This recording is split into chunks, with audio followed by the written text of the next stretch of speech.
Hello everyone, welcome back to the course of Mastering Core Java, and today in our lesson number 13 we are going to learn about map interface. Okay, so in our previous lessons we have learned about the collection interface and different classes that implement those interface, and today in our this lesson we will see how different is the map interface from the collection interface. Okay, and we will also see the overview of what are the other interfaces that extend from the map interface. Okay, so let's first start with the map interface.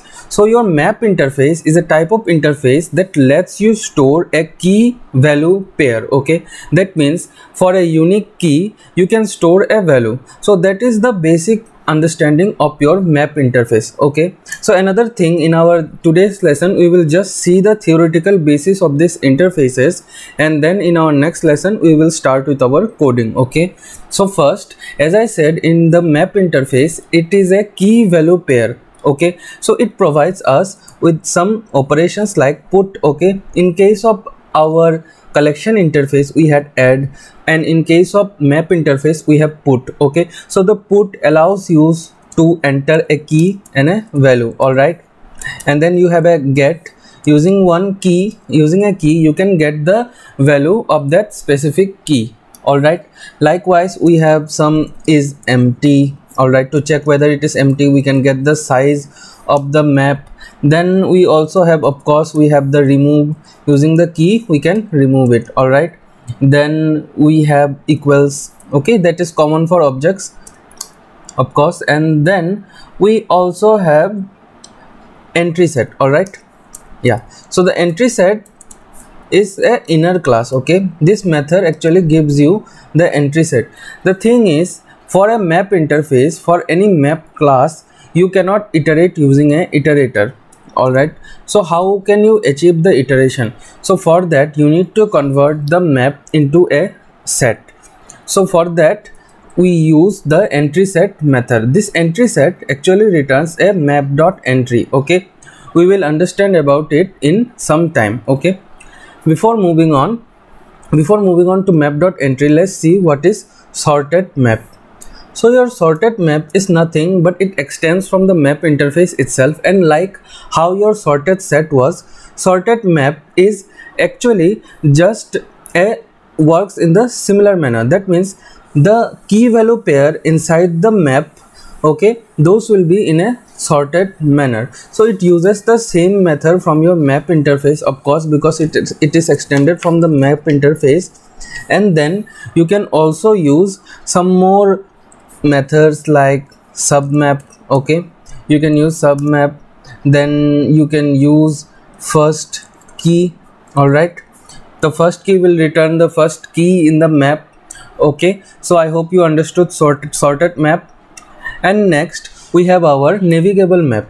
So like the navigable set, this navigable map extends from the sorted map. All right, so it gives you a implementation in such a way that you can get the closest value according to the argument that you pass. For example, you can get a ceiling key. Okay, for any key object you pass you will get the ceiling key. That means equal to the argument that you pass, or it's greater than the argument that you pass. Okay, the closest value above the key you pass. Simple. All right, likewise you will also have floor entry, right? Floor entry you are going to have. Okay, and here you will pass the key as well, and then you will have similar other methods which will help you in getting the object back which is close to the argument. Okay, that is the understanding. All right, and the next that we have is map.entry. Map.entry is actually a inner class. All right, this is a inner class. Okay, when we call the entry set, as we explained in our map interface, it gives you a set of map.entry. Okay, so it is a inner class and it supports some methods which can help you in getting the key value pair. Okay, like for example you can get the get key.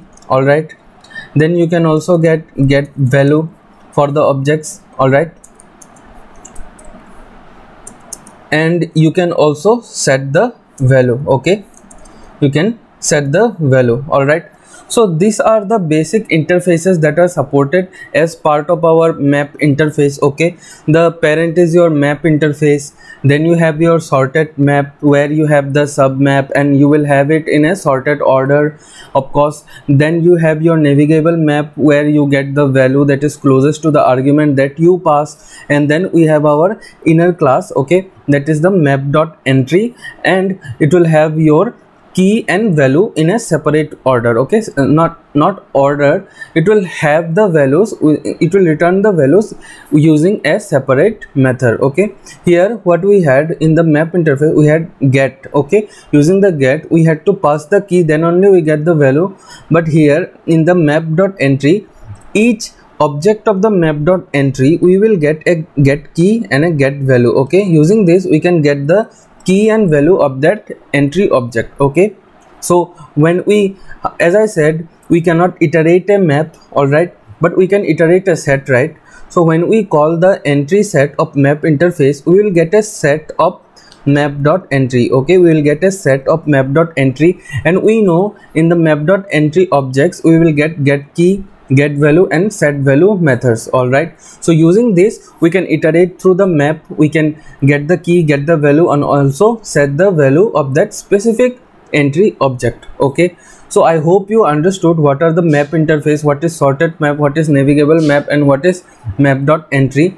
And in our next lesson we will start with our classes which actually implement this interface, and we will see what are the practical use of that using our coding. Okay, so I hope you understood, and if you have any doubt then feel free to comment down below and we will surely try to clear your doubts. And don't forget to like and share this video with whoever is interested in learning about Java, and also do subscribe to our channel and click on the notification bell to get notified about our next lesson. Thank you.